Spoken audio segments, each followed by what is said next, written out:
आपने प्रभु के श्री चरणों को अपने सर पर धारण करा है, क्योंकि भागवत और भगवान में कोई भेद नहीं है, दोनों एक ही हैं। भागवत में 4 अक्षर, और ये 4 अक्षर जो हैं ये हमें 4 पुरुषार्थ प्रदान करते हैं, धर्म, अर्थ, काम और मोक्ष। मतलब भागवत के समक्ष बैठने का अर्थ कलयुग में भगवान के समक्ष बैठना है। ऐसी है ये श्रीमद् भागवत।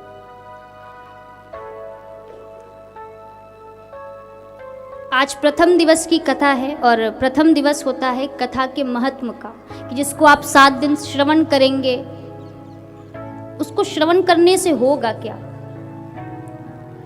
तो श्रीमद् भागवत का जो प्रथम श्लोक है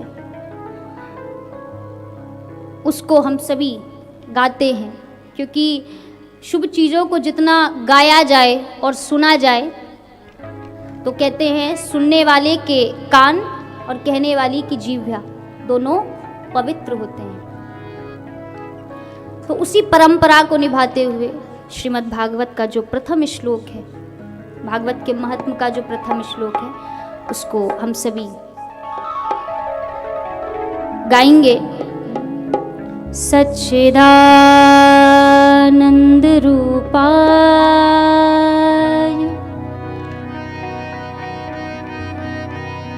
विश्वोत्पत्त्यादि हेतवे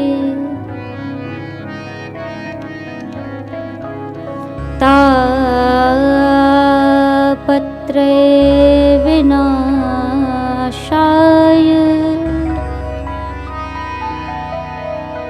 श्री कृष्णाय वयं नुमः।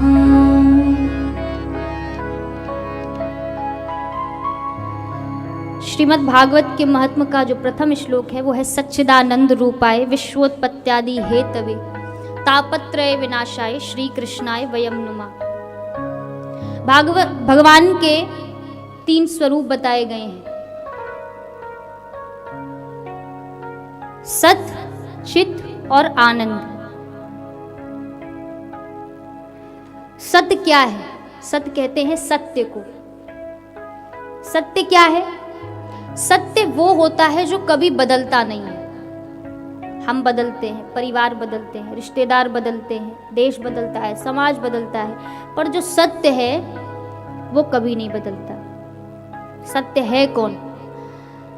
तो कहा रामई सच्चिदानंद दिनेशा सत्यम शिवम सुंदरम सच्चिदानंद रूपाय। भगवान श्री हरि सत्य है। जब हम नहीं थे वो तब भी थे, हम आज हैं वो तब भी हैं, और हम आगे नहीं रहेंगे तब भी वो रहेंगे। वो सत्य है और वो कभी बदलते नहीं है। दूसरा है चित। चित का अर्थ है प्रकाश। देखने के लिए हमें रोशनी की आवश्यकता होती है, प्रकाश की जरूरत होती है, लेकिन जो भगवान हैं उनको प्रकाश की आवश्यकता नहीं है, वो स्वयं प्रकाश है। और तीसरा है आनंद। भगवान सत्य हैं, भगवान प्रकाशमय हैं, और तीसरा जो है वो है आनंद। भगवान आनंद स्वरूप है। जीव सोचता है कि बढ़िया 2-4 बंगले हो जाएं, 2-4 गाड़ियां हो जाएं, सारी राजसी सुविधाएं हों, इसमें आनंद है। पर अच्छा बताइए, इसमें आनंद है क्या? इसमें आनंद नहीं है, इसमें सुख है। क्या है इसमें? सुख है। और ध्यान रखिएगा, सुख और आनंद ये दोनों चीजें अलग होती हैं। जो सुख होता है वो कभी पूर्ण नहीं मिलता है, हमेशा अधूरा मिलेगा। सुख कभी पूर्ण नहीं मिलता। अच्छा बताइए, यहाँ कोई भी ऐसा है जो कह सकता है हाँ मैं इस संसार का सबसे सुखी आदमी हूँ? कोई कह सकता है? जोर से बोलिए, और जोर से बोलिए। क्यों? क्योंकि सुख पूर्ण कभी होता ही नहीं, कभी नहीं मिलता है। आप 4 पहिया गाड़ी से जा रहे हैं, बढ़िया एसी चल रहा है, फुल वॉल्यूम में म्यूजिक चल रहा है और मस्ती में चले जा रहे हैं, आपको लग रहा है क्या आनंद है, और चलते चलते पता चले टायर पंचर हो जाए, तो क्या रह जाएगा सुख? बताइए। अरे मान लीजिए ऐसा होगा नहीं, लेकिन मान लीजिए टायर पंचर हो जाए, तो क्या वो सुख रह जाएगा? क्या वो आनंद रह जाएगा? क्यों? क्योंकि जिसको हम आनंद समझ रहे थे वो सुख था, वो आनंद तो था ही नहीं। आनंद हमेशा पूर्ण आता है और सुख हमेशा अधूरा आता है, वो कभी पूर्ण नहीं आता है। तो आनंद और सुख, इन दोनों में अंतर है। तो हमें आनंद चाहिए कि सुख चाहिए? आनंद चाहिए ना। और आनंद कौन है? कौन है आनंद? ऐसे शर्माते हैं जैसे नई नवीली दुल्हन। बताइए आनंद कौन है? भगवान श्री कृष्ण आनंद स्वरूप है। नंद के आनंद भयो जय कन्हैया लाल की। और आनंद कहाँ है? हम कहते हैं ना कि भगवान सबके अंदर है, सदा वसंतम हृदयारविंदे, और भगवान ही आनंद है। तो आनंद कहाँ हुआ? हृदय में, क्योंकि भगवान आनंद है। और आनंद कहाँ है? भगवान हमारे हृदय में है, तो आनंद भी हमारे हृदय में ही है। उस आनंद को अपने से बाहर नहीं ढूंढते हैं, स्वयं में आनंद ढूंढना है। श्री कृष्ण एक ऐसा व्यक्तित्व है जिसको पूरे विश्व में मात्र कंप्लीट मैन कहा जा सकता है, जिनका बचपन भी पूर्ण है, जिनकी जवानी भी पूर्ण है। ऐसा व्यक्तित्व श्री कृष्ण, जो हर सुख और दुख से असंग है, ऐसा श्री कृष्ण।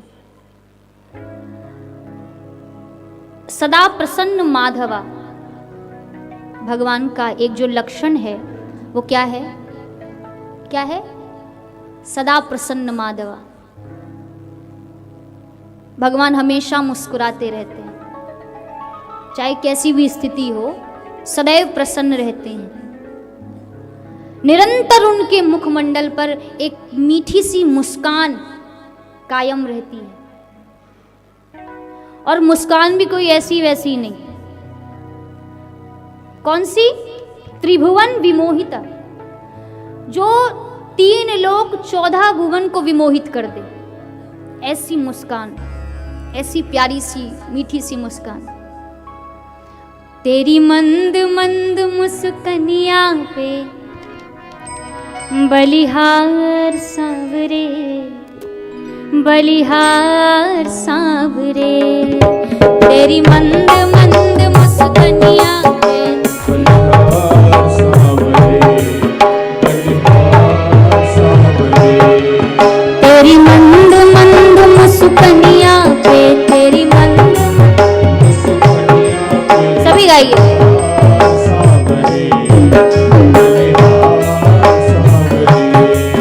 तेरी मधुर मधुर मुस्कनिया पे, तेरी मधुर मधुर मुस्कनिया पे, बलिहार सांवरे, बलिहार सांवरे,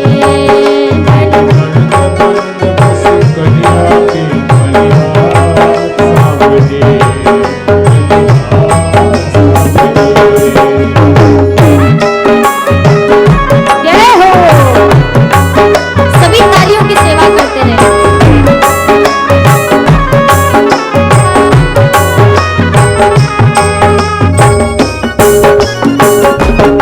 ऐसे गाओगे? ऐसे गाओगे?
अजब मत वाली लगती है प्यारी प्यारी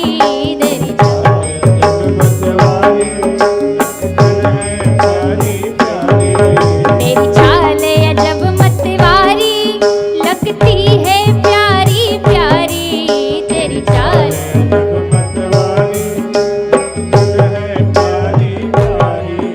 तेरी पायल की छनकार पे तेरी पायल की छनकार पे बलिहार सांवरे तेरी पायल की छनकार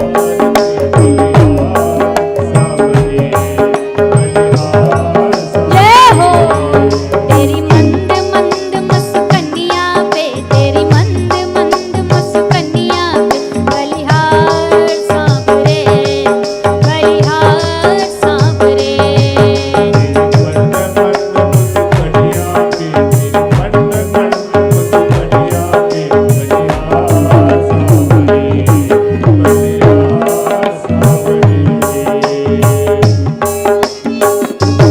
हरि बोल।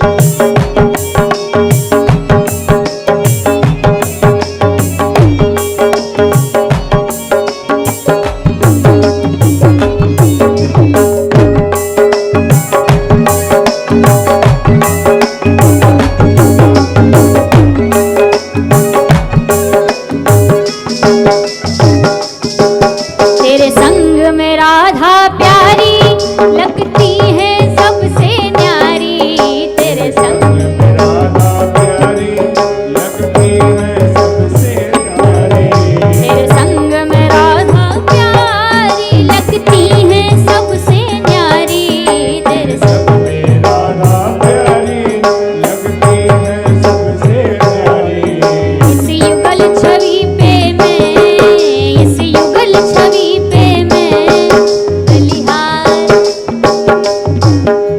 और जोर से बोलिए। बिहारी जी बैठे हैं ना, बिहारी जी बैठे हैं ना आगे, अच्छे लग रहे हैं? किसको अच्छे लग रहे हैं? लग तो नहीं, अभी देखिए हाथ भी पूरे नहीं उठाइए भगवान। अच्छे लग रहे हैं तो कहो ना बलिहार सांवरे। ऐसा लेने दीजिए पहले।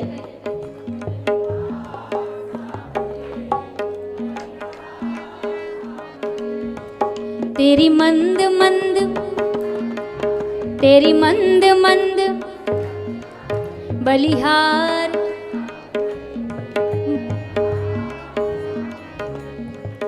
बलिहार सा बलि तेरी मंद मंद मुस्कनिया पे तेरी मंद मंद मुस्कनिया बलिहार सांवरे बलिहार सांवरे तेरी जय हो।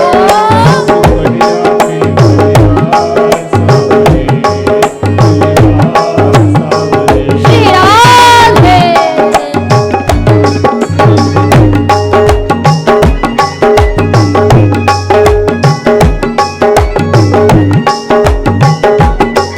हरि बोल।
बलिहार प्यारे जो, बलिहार प्यारे जो,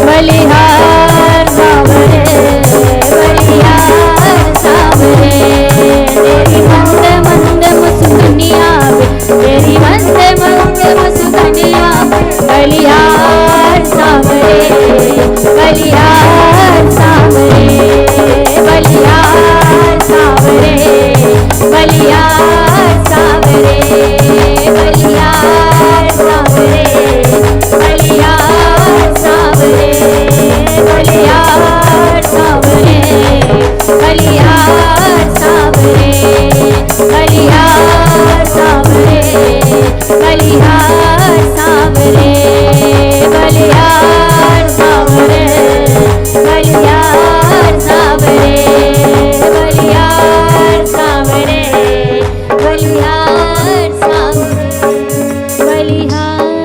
सावरे, बलिहार सावरे, बलिहार सावरे, बलिहार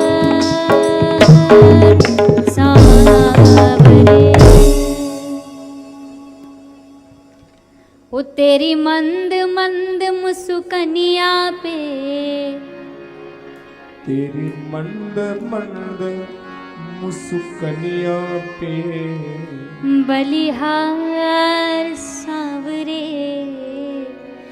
बलिहार सावरे, अजी बलिहार सावरे, बलिहार सावरे। ऐसे हमारे श्री कृष्ण जो सदैव पूर्ण हैं,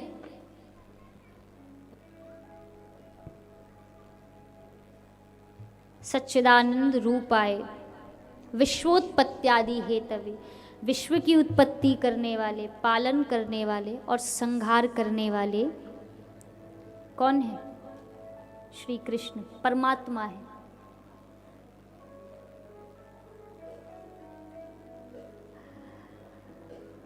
मेरा परमात्मा जरा सा मुस्कुरा दे तो इस बगिया के फूल खिल जाते हैं। हम फूल ही तो हैं। ये दुनिया क्या है? एक बगिया है, कृष्ण के बनाई, कृष्ण के द्वारा रची गई एक बगिया है, और उस बगिया के हम सब फूल हैं। वो जब मुस्कुराता है, तेरे मुस्कुराने से फूल खिलते हैं।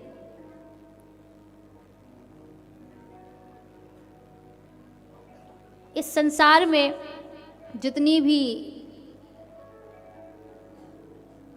वस्तुएं हैं, सबको बनाने वाला परमात्मा है, जिनकी कृपा से फूलों में सुगंध आती है, नदियों में तरंग आती है, वृक्षों में तनाव आता है। वो कौन है? मेरा परमात्मा।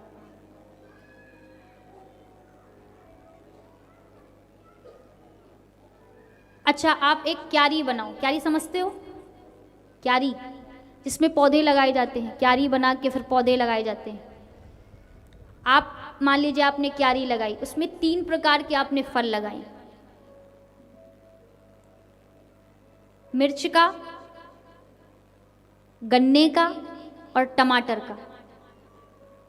इन तीनों को लगाया और तीनों में बराबर बराबर खाद डाली, जल दिया, बराबर सेवा की, उसमें बराबर धूप लगी, छांव लगी, वर्षा लगी, सभी बराबर हुआ। लेकिन जब उसका स्वाद चखा गया तो टमाटर खट्टा था, मिर्च कड़वी थी और गन्ना मीठा था। अच्छा सच बताओ, क्या गन्ने में आपने शक्कर मिलाई थी? टमाटर में आपने नींबू मिलाया था? तो गन्ने को मीठा करने वाला टमाटर को खट्टा करने वाला, मिर्च को कड़वा करने वाला ही मेरा परमात्मा है।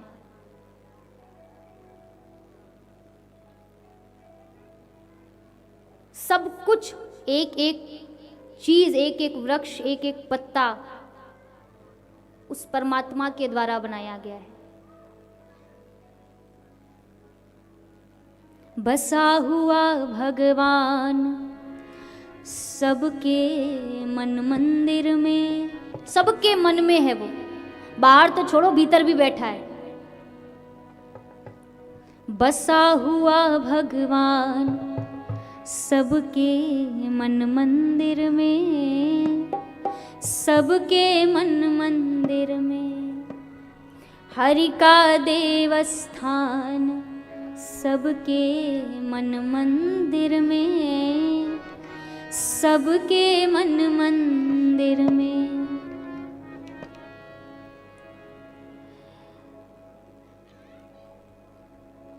इस सृष्टि को बनाने वाला परमात्मा है।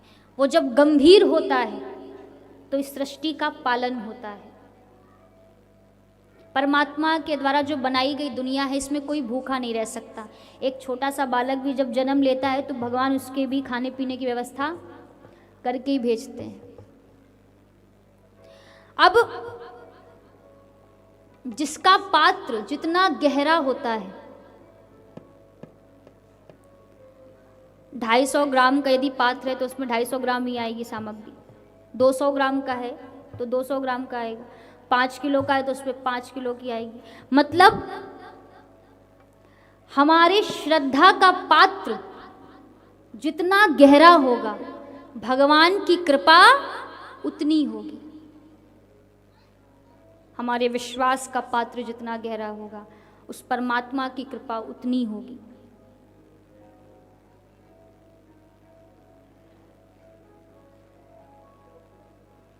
सच्चिदानंद रूपाय विश्वोत्पत्त्यादि हेतवे तापत्रय विनाशाय श्री कृष्णाय वयम नुमा। 3 प्रकार के तप हैं। कौन कौन से? दैहिक, दैविक और भौतिक। तुलसीदास जी लिखते हैं, दैहिक दैविक भौतिक तापा, राम राज्य नहीं काहू व्यापा। 3 प्रकार के ताप हैं। दैहिक, देह का ताप। दैविक, देवताओं का ताप। भौतिक, सांसारिक ताप। 3 प्रकार के पाप करने से 3 प्रकार के तापों से हम ग्रसित होते हैं। 3 प्रकार के पाप कौन से? मनसा, वाचा और कर्मणा। मन से पाप, आप मुंह से तो कुछ नहीं बोल रहे हो, बड़े मीठे मीठे बोल रहे हो, और मन में पाप भरो तो बाहर मिल तुझे बताएंगे। भगवान करे आगे जा, आग चलकर ये गिर जाए, इसका मुंह टूट जाए। मतलब देखने में तो बड़े अच्छे लग रहे हो, वचन भी बड़े अच्छे, लेकिन मन में पाप सोच रहे हो। मनसा, वाचा, एक होते हैं जो वाणी से ही ऐसा तीर मारते हैं कि सामने वाला उसे हार्ट अटैक आ जाए, इतना भयंकर शब्दों का बाढ़ चलाते हैं कुछ लोग। मनसा, वाचा और कर्मणा। कर्मणा तो प्रत्यक्ष है, जो करते हैं वो दिखता है।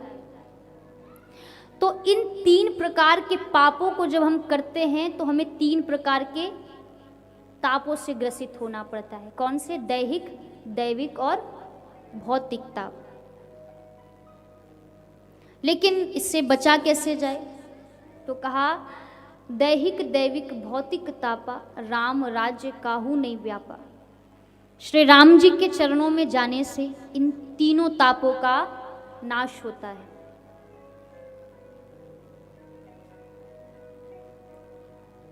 और आगे कहा, श्री कृष्णाय वयम नुमा। ऐसे श्री राधा रानी और श्री ठाकुर जी को हम प्रणाम करते हैं। राधा रानी को साथ में ले लो, क्योंकि राधा के बिना तो कृष्ण आधा है। राधा रानी के बिना कृष्ण हमारे अधूरे हैं। राधा ऐसी हैं जो, अब आप देखो ना, अब कहीं मान लीजिए क्षीर सागर की जो भगवान विष्णु की मूर्ति है, उसमें क्या देखा है आपने? लक्ष्मी जी होती हैं जो विष्णु जी के चरण दबा रही होती हैं। जो सती जी हैं वो, यानी जो पार्वती जी हैं, वो बाबा भोलेनाथ की सेवा करती हैं।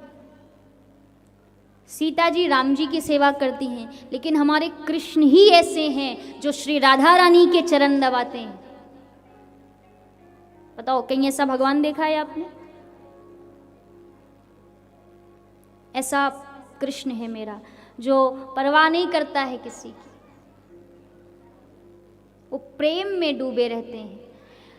कृष्ण अगर भंडार है तो राधा उस रस का भंडार है। कृष्ण अगर भंडारी है तो राधा उस रस का भंडार है। कृष्ण अगर अग्नि है तो राधा उस अग्नि का तेज है। कृष्ण अगर जल है तो राधा उस जल की तरंग है।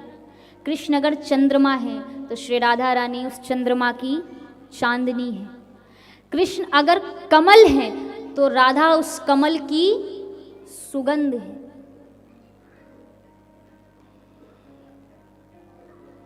जिस प्रकार एक कमल के ऊपर एक भंवरा आकर के उस कमल के पराग को प्राप्त करता है, वैसे ही श्री राधा रूपी रस के पराग को प्राप्त करने के लिए ही श्री कृष्ण रूपी भंवरा श्रीमद् भागवत में प्रवेश करता है।